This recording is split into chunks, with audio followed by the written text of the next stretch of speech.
in order to talk about psychological type stuff, we need some sort of formalism. We need some sort of specific language that we can use. But this causes problems because as soon as we do this, we get attached to the formalism and we think the formalism that we're using is actually what it's all about, and it isn't. The formalism is helpful,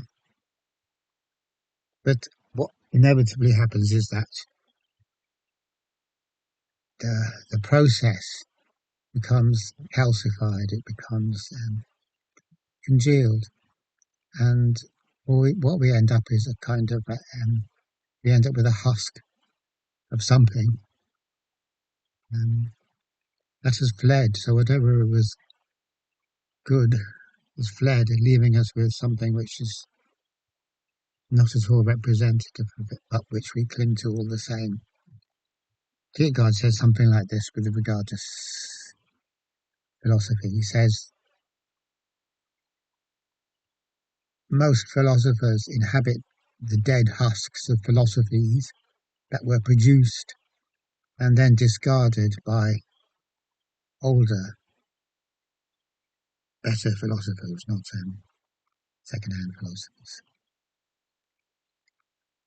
And that's just about true for everything. We're great at inhabiting the cast-off ideas or husks of what came before us, and we get very, very comfortable inhabiting these husks, and the whole thing's totally pointless because the thing has moved on. The thing has always moved on. It can't be cornered and consolidated. And that's our number one thing in life. We spot something good, we corner it, we consolidate it, and then thereby losing the very thing that we're actually after. Our very searching is the ruination of it, as mystics often say. So the formalism I'd like to use, without getting too attached to it, is the formalism of pretending. So what we can say is that, as a kind of a nice basic psychological statement, is that what we human beings do in our everyday, daily, normal, run-of-the-mill type lives is pretend. We are pretenders. This pretending that we do is a very special type of pretending, however. It's a type of pretending where we don't know that we're pretending. We pretend and then we pretend we're not pretending, so it's double pretending. So once we get the hang of this, everything else that would normally be considered within the remit of psychology follows from it, just from this one basic beginning. It might be basic, but it's not exactly something that we're quick to understand. We're notorious for not understanding it. We absolutely don't like the idea that we're pretending. Far less the idea that we're pretending and then pretending that we're not doing it. It's fair to say that, for the most part, that idea would be rejected instantaneously and vehemently and thrown in the rubbish bin. That's not a nice theory. That's not a nice starting off point to investigate human psychology, we will say. It's what we're looking for, really. But aside from our total reaction against it, this is a brilliant way of getting to see a bit more, psychologically speaking. So what we can say is that this situation where we are pretending but don't know we're pretending is like our baseline. It's our baseline because as far as we're concerned, we're not pretending, we're authentic. So in our heads, everything that proceeds from this baseline, which we absolutely take to be an authentic baseline, is actually in the nature of a game. It is a game.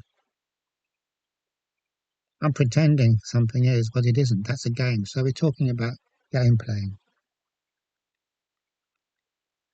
And the thing about game playing is that no matter what we do, it's only just the game, no matter how much we might build it up. So whatever we do on the basis of who we think we are, but aren't, who we are pretending to be, which actually aren't, is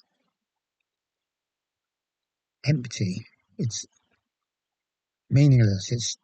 It's nothing. It's like it should only mean something if I really was who I'm pretending to be.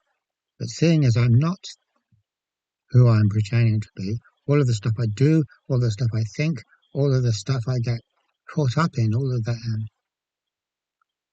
things that I put my energy to, they're all utterly and completely nonsensical. We could also say that they're absurd, which is a familiar philosophical language. So we might wonder what the absurdists are on about. How dare they go around saying that life is absurd? That's very reprehensible to go around saying that because we all know life is the opposite of absurd. It's deeply meaningful and all the rest of it. So here we go again. Of course, when you get this kind of phenomenon of people kind of waking up a bit to the surreal nonsensicality of everyday life, there this creates a gulf of understanding. A gulf of understanding such as the one that exists between us and the absurdists. But it is all absurd.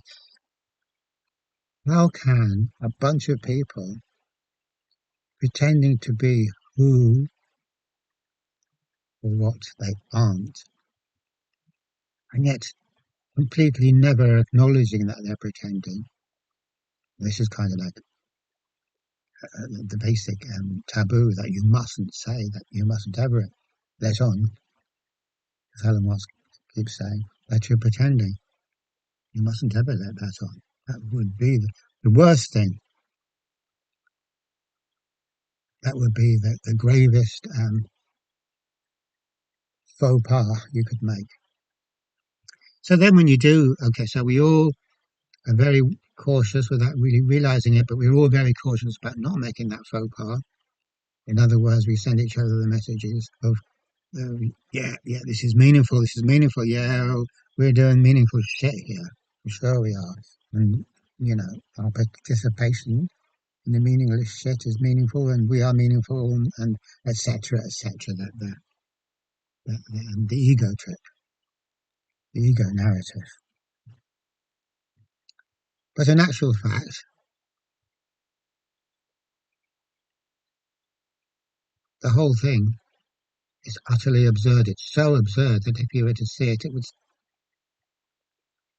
it's not an intellectual kind of understanding. It's a physical thing. It would hit you physically. It would knock you. How do you process that much absurdity? How do we take it on? And a further absurdity is that when we take the absurdity seriously, when we take the pretense seriously, as we do, then when problems arise, as they inevitably must arise from the inauthenticity, the duplicity of our situation, where we're basically conning ourselves the whole time, we're basically hoodwinking ourselves the whole time and trying to get away with it. And that's going to go wrong. That does go wrong. It's not a configuration. It's not a strategy that's going to work out for us, basically. So when it does, and we start to be affected, impaired in our functioning because of this psychological knot that we're caught up in, then we get extra serious, and we invent a type of psychology that is taking the absurdity seriously, or a type of psychology that is taking the type of pretending psychology that is taking the pretense seriously. And then, because we're taking the pretense seriously, we have to push the whole thing out, and we create another level of absurdity, even more absurd than the level we've already got. It's kind of hyper absurdity. And this hyper absurdity is